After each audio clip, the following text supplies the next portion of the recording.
कार्यक्रम सेहत में आप सभी का बहुत बहुत स्वागत है। श्रोताओं, आज इस कार्यक्रम में हमारे मेहमान हैं डॉक्टर गौरव संजय, जो कि वरिष्ठ हड्डी रोग विशेषज्ञ हैं। आज हम आपसे बातचीत करेंगे रूमेटॉइड आर्थराइटिस, कारण, लक्षण और उपचार। डॉक्टर गौरव संजय, कार्यक्रम में आपका बहुत बहुत स्वागत है। नमस्कार भारती जी। डॉक्टर गौरव संजय, रूमेटॉइड आर्थराइटिस या गठिया बाई हम किसे कहते हैं? देखिए, ऐसी स्थिति जब शरीर के जो प्रतिरक्षा प्रणाली अपने ही शरीर के ऊतकों पर हमला करने लगती है, इसी चीज़ को हम ऑटो इम्यून डिजीज़ कहते हैं। और जब ये ऑटो इम्यून डिसऑर्डर हमारे जोड़ों में हमला करने लगता है, तब इसे हम गठिया बाई या फिर रूमेटॉइड आर्थराइटिस कहते हैं। डॉक्टर साहब, ये गठिया बाई, इसके कारण क्या हैं? जैसे मैंने आपको बताया कि मोस्टली तो ये ऑटो इम्यून डिजीज़ ही कही जाती है, यानी जो शरीर के जो ऊतक हैं स्वयं पर ही हमला करने लगते हैं। बिल्कुल जी। और इसमें अधिकतर टाइम पे क्या होता है कि ये सिर्फ ऑटो इम्यून जो है, ये शुरुआत इसलिए होती है कभी कभार कि जेनेटिक फैक्टर्स तो होते हैं, लेकिन जब ये कुछ इन्वायरमेंटल फैक्टर्स के साथ इंटरेक्ट करते हैं तो ये हमारे ही जो जेनेटिक मेकअप है इसमें चेंजेस लाते हैं, और चेंजेस लाने की वजह से ये हमें ऑटो इम्यून डिजीज होने लगती है। दूसरा कारण क्या है? दूसरा कारण, जैसे मैंने आपको बताया, जो इन्वायरमेंटल फैक्टर्स हैं, जिसमें स्मोकिंग जो है वो काफ़ी इस चीज़ पर रिसर्च करी गई है कि स्मोकिंग एक कारण है जिसके वजह से कुछ लोगों में अगर ये इंटरेक्शन होता है तो उनको रूमेटॉइड आर्थराइटिस होने के चांसेस बढ़ जाते हैं। जैसे कि आपने बताया कि कारण ये प्रमुख है, तो क्या ये आनुवंशिक भी होता है?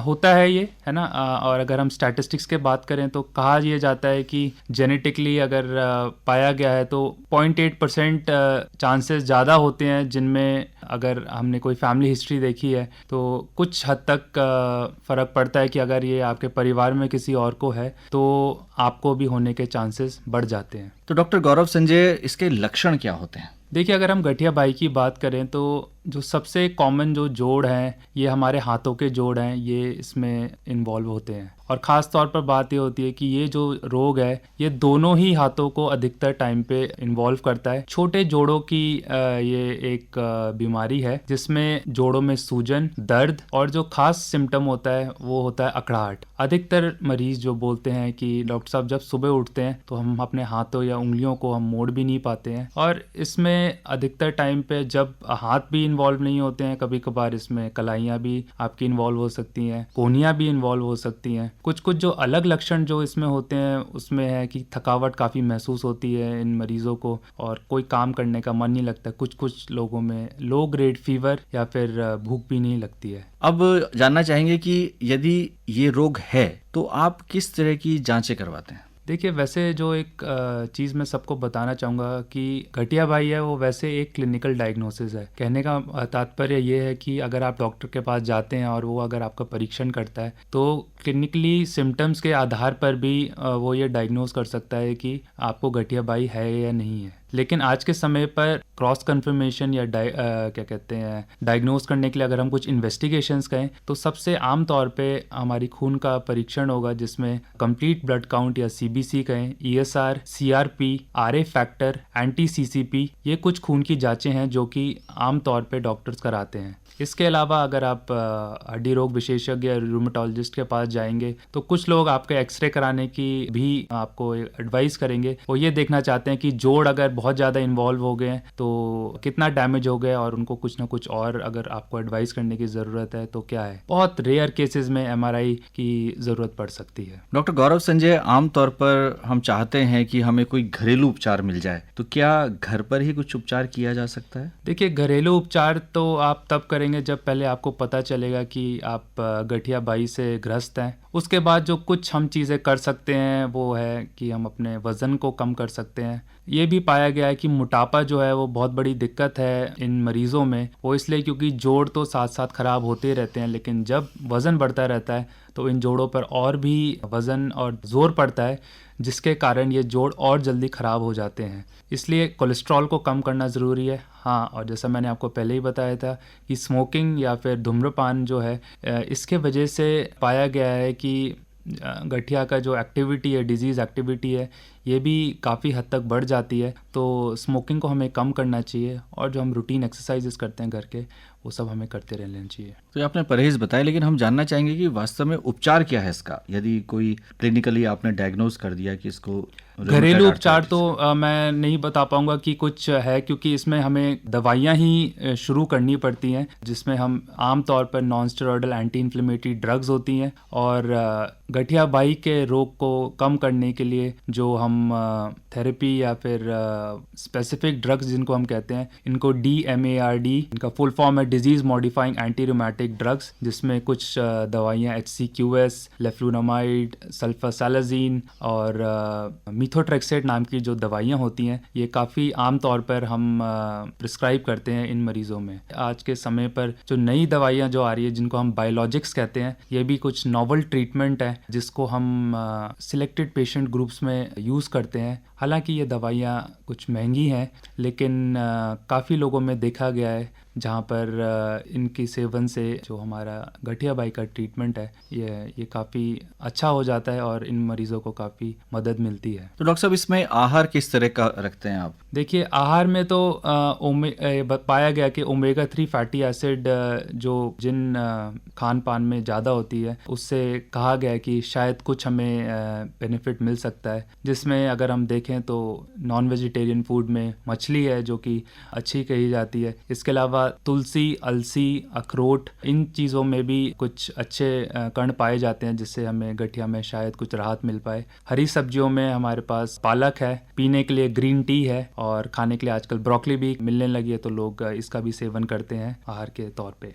क्या डॉक्टर साहब इसका इलाज पूर्णतः संभव है? उपचार के बाद रोगी किस हद तक ठीक हो सकता है? देखिए, गठिया बाई जो है आज के समय पर क्योरेबल तो नहीं कहेंगे, लेकिन काफ़ी हद तक नियर क्योरेबल कह पाएंगे। कहा जाता है कि अगर हम दवाइयाँ काफ़ी हद तक लेते रहें और इसको हम मॉनिटर करते रहें, तो हो सकता है कुछ सालों में अगर आपकी डिजीज़ एक्टिविटी है वो काफ़ी कम हो जाए, तो काफ़ी समय, कहने का मतलब है कि डिजीज़ फ्री एक्टिविटी आप 2 से 3 या 4 या 5 साल तक भी हो सकता है कि आपकी दवाइयाँ कम कर दी जाए या रोक दी जाए, और हो सकता है कि ये दिक्कत आपको फिर से ना आए। तो डॉक्टर साहब, क्या ये किसी भी आयु वर्ग के व्यक्ति को हो सकता है? महिलाओं में, पुरुषों में, बच्चों में, बूढ़ों में? बहुत अच्छा सवाल है। ये पाया गया है कि महिलाओं में ये रोग ज़्यादा पाया जाता है। तो अगर रेशियो की बात करें तो 4:1 या 3:1 का रेशियो है पुरुषों के मुकाबले में। और जो अगर हम एज ग्रुप की बात करें तो 20 से 60 साल के बीच में ये हो सकता है। डॉक्टर साहब, क्या रोगग्रस्त महिला गर्भाधान कर सकती है? बिल्कुल कर सकती है, लेकिन ये हमेशा इन मरीज़ों को बताया जाता है कि अगर आप मीथोट्रेक्सेट नामक दवाई या disease modifying anti rheumatic drugs पर हैं, तो इन दवाइयों को हमें गर्भधारण या इवन कंसेप्शन से ऑलमोस्ट 6 से 9 महीने पहले इन दवाइयों को रोकना पड़ता है, क्योंकि कुछ ये जो दवाइयाँ होती हैं ये आने वाले शिशु में कोई ना कोई कंजेनाइटल डिफॉर्मिटीज़ भी कर सकती हैं। तो इन सारे पेशेंट्स को ज़रूर बताया जाता है कि जब भी आप अपनी फैमिली प्लान कर रहे हैं तो अपने गायनेकोलॉजिस्ट और अपने रूमेटोलॉजिस्ट से एक बार ज़रूर बात कीजिए और उसके बाद ही आप अपनी प्रेगनेंसी के लिए प्लान कीजिए। डॉक्टर साहब, जैसे कि आमतौर पर गठिया बाई में जोड़ जो है वो प्रभावित होते हैं, तो क्या प्रभावित जोड़ों को बदला भी जा सकता है? देखिए, अगर हम बात करें, जैसे मैंने आपको शुरुआत में बताया था कि जो गठिया बाई है वो अधिकतर टाइम पे छोटे जोड़ों को ही इन्वॉल्व करता है, लेकिन कुछ लोगों में गठिया बाई जो है बड़े जोड़ों में भी इन्वॉल्व करता है, जैसे कूल्हे के जोड़ हैं या हमारे घुटने के जोड़ हैं या कोहनियाँ भी हैं, कभी कभार इन्वॉल्व हो जाती हैं। इस स्थिति में तो जो जॉइंट रिप्लेसमेंट वो काफ़ी कामयाब है। छोटे जोड़ों में भी जॉइंट रिप्लेसमेंट होता है, लेकिन बहुत कॉमनली या फ्रीक्वेंटली ये डन सर्जरी नहीं है। डॉक्टर साहब, आपने बताया कि गठिया बाई के मरीजों को क्या खाना चाहिए। जैसे आपने बताया कि ओमेगा 3 फैटी एसिड, तुलसी, अलसी, ये सब चीज़ें बताई, लेकिन गठिया बाई रोग में क्या परहेज करना चाहिए? परहेज, जैसे मैंने आपको बताया, मोटापा जो है उससे दूर रहिए, कोशिश कीजिए कि आप अपने वज़न को कंट्रोल कर पाएँ। और धूम्रपान, जैसे कहा कि स्मोकिंग से दूर रहिए। अगर आप करते हैं तो उसको आप बिल्कुल बंद करने की कोशिश कीजिए। और यही कुछ चीज़ें हैं जिससे हमें थोड़ा परहेज करना चाहिए। क्या खान पान में कुछ परहेज है? ऐसा कुछ नहीं है। ये भी आपने अच्छा सवाल पूछा कि कई बार ये कहा गया है कि जिसे हम मिथ कहते हैं कि खट्टे खाने से गठियाबाई हो जाता है। तो कोई भी टेक्निकल रिसर्च जो इन सब चीज़ों में की गई है, ये नहीं पाया गया है कि खट्टे खाने से पर से आपको गठियाबाई हो सकता है।